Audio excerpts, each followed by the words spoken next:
Alimony की रकम मिलते ही सबसे पहला फाइनेंशियल स्टेप क्या होना चाहिए किसी भी महिला के थ्रू? सबसे पहला फाइनेंशियल स्टेप अगर हम देखें तो आपको जो भी अपने खर्चे हैं उसका बजट करना चाहिए।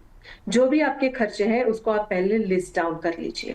लास्ट 2-3 महीने में आपने जो भी खर्चे किए हैं या फिर रेगुलर आपके जो भी मंथली खर्चे खर्चे होते हैं, रोजमर्रा की चीजों के लिए जो भी खर्चे होते हैं, जो भी यूटिलिटी बिल्स के लिए आपके खर्चे होते हैं, जो भी मंथली पैसे आप खर्च करते हो अपने लिए, अपने बच्चों के लिए, उसका आप एक लिस्ट बना लीजिए। दूसरा लिस्ट आप बना सकते हो जो कि आपका एनुअल पेमेंट्स आप करते हो। जैसे कि कभी स्कूल का फीस भरना हो तो आप एनुअली पेमेंट करते होंगे या फिर कोई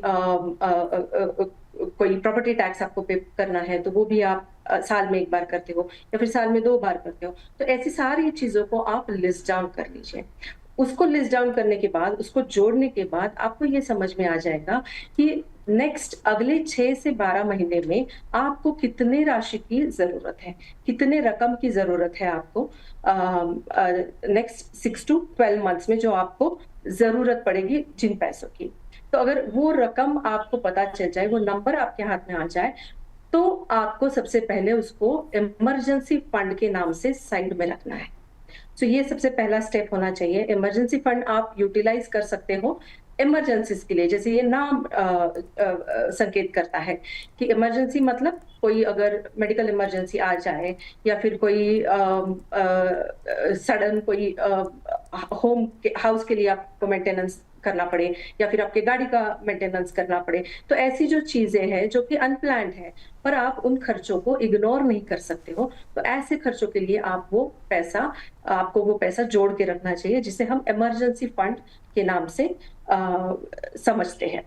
और दूसरा स्टेप, इमरजेंसी फंड जब आप बना ले तो उसको आपको इन्वेस्ट कहाँ करना है, तो आप उसको इन्वेस्ट कर सकते हो बैंक में, जो स्विप एफडी नाम से जो भी ऑप्शन होता है वहां पे आप आपका पैसा रख सकते हो। आप म्यूचुअल फंड में, लिक्विड फंड में आपका पैसा इमरजेंसी फंड का रख सकते हो। तो ये पहला स्टेप आपका होना चाहिए। वंस आपने ये इमरजेंसी फंड तो आपने बना लिया, उसके बाद में आप एक फाइनेंशियल एक्सपर्ट की सलाह लें कि आगे का पैसों का आपको कैसे मैनेज करना है। और सबसे बड़ी चीज, इंपॉर्टेंट चीज मुझे लगती है यहाँ पे जो ध्यान में रखनी चाहिए कि कोई भी जल्दबाजी में बड़ा खर्चा, बड़ी इन्वेस्टमेंट आपको नहीं करनी चाहिए।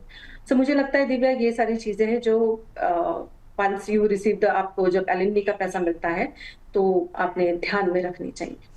सबसे पहला स्टेप होना चाहिए आपका इमरजेंसी फंड, उसको बिल्कुल इग्नोर ना करें। पहले आपके पास एक लिक्विड पैसा होना बेहद ज़रूरी है, जिससे उससे पहले कि आप इन्वेस्टमेंट शुरू करें, अपना पैसा कहीं एलोकेट करना शुरू करें, उससे पहले कि इमरजेंसी फंड अपने खाते में तैयार रखें जिसकी कभी भी ज़रूरत आपको पड़ सकती है। इसके अलावा मैम एलिमनी की बात हो ही रही है, तो मैम एक मुश्त एलिमनी, खट्टी एलिमनी या फिर मंथली एलिमनी, किसे चुनना चाहिए किसी भी महिला को? क्या बेहतर हो सकता है?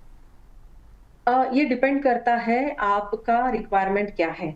अगर वो महिला का कोई रेगुलर इनकम है, वो कमाती है, खुद से वो जॉब करती है या फिर वो जॉब नहीं करती। अगर आप कमाते हो, आपका पैसा आपके घर में रेगुलर आपका इनकम आता है, मंथली आपको सैलरी मिलती है और आप निवेश को जानती हो, आप पर्सनल फाइनेंस को थोड़े अच्छी तरह से समझ लेती हो, तो आप एकमुश्त एलिमनी का विकल्प चुन सकते हो।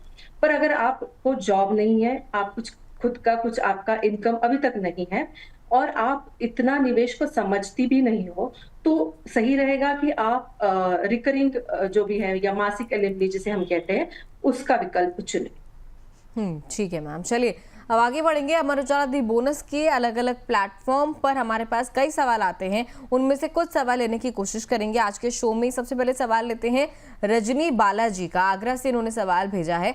पूछ रही हैं एलिमनी कम हो तो आर्थिक सुरक्षा कैसे बनाई जाए? मैम ये तो बहुत सारे केसेस में हमने देखा है कि एलिमनी की रकम इतनी कम होती है कि उससे कोई सोच भी नहीं सकता किस तरीके से गुजारा भत्ता चलेगा। ऐसे में हमें क्या करना चाहिए?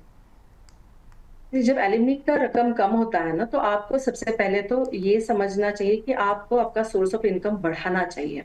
ओके, आपके खर्चे आपको कंट्रोल में रखने हैं, खर्चे कम करने हैं और आपका सोर्स ऑफ इनकम आपको बढ़ाना चाहिए। सो यही एक स्टेप रहेगा अगर आपकी एलिमनी कम है, तो अगर आपको आगे बढ़ के आपका फ्यूचर आपको अगर मैनेज करना है तो।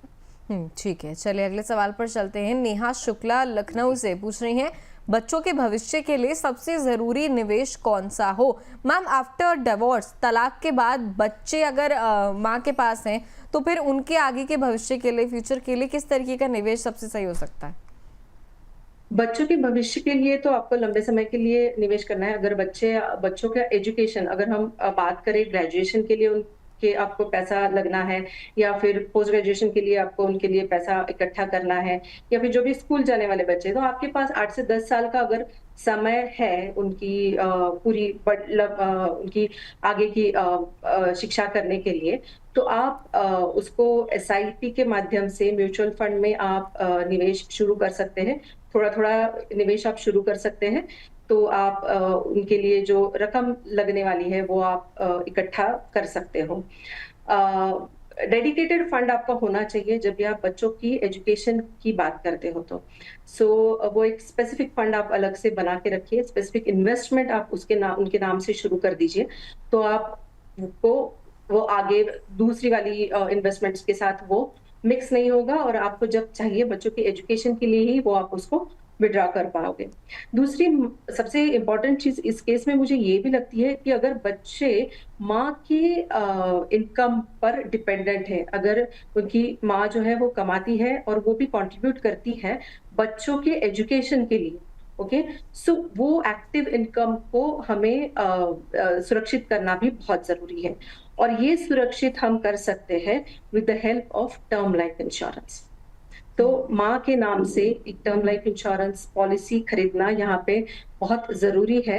अगर बच्चे उनके इनकम पर डिपेंडेंट है, एलिमनी का पैसा तो है, पर इनकम पर भी उनकी डिपेंडेंसी है माँ के इनकम पर, तो यहाँ पे टर्म लाइफ इंश्योरेंस लेना भी बहुत समझदारी की बात होगी, ऐसा मुझे लगता है। ठीक है मैम, चलिए एक और सवाल लेते हैं भोपाल से सुमन लता जी का। सुमन लता जी पूछ रही है, अगर नौकरी नहीं है तो निवेश की शुरुआत कैसे करें? ये तो बहुत पेचीदा सा सवाल है मैम, आपकी क्या सलाह रहेगी इस पे? मुझे लगता है अगर नौकरी नहीं है और निवेश शुरू करना है, तो सबसे पहले तो आपने आपके स्किल्स को अपग्रेड करके आपका इनकम आप कैसे शुरू कर सकते हो उसके ऊपर ध्यान देना बहुत ज़रूरी है। निवेश तो बाद में आएगा, क्योंकि कैश फ्लोज़ जो है वो बहुत ज़्यादा मैटर करते हैं, ना कि निवेश। सबसे पहले तो आपके कैश फ्लोज़ आएँगे, उसके बाद में आप निवेश के बारे में सोच सकती हो। सबसे पहले आप कॉन्संट्रेट कीजिए, आपके जो भी स्किल्स है उसको अपग्रेड करो, और जो भी आपके पास है उसके साथ आप कुछ फ्रीलांस कर सकते हो या फिर जॉब कर सकते हो, जहाँ से आपका रेगुलर इनकम शुरू हो सकता है। उसके बाद आप निवेश के बारे में सोच सकते हैं।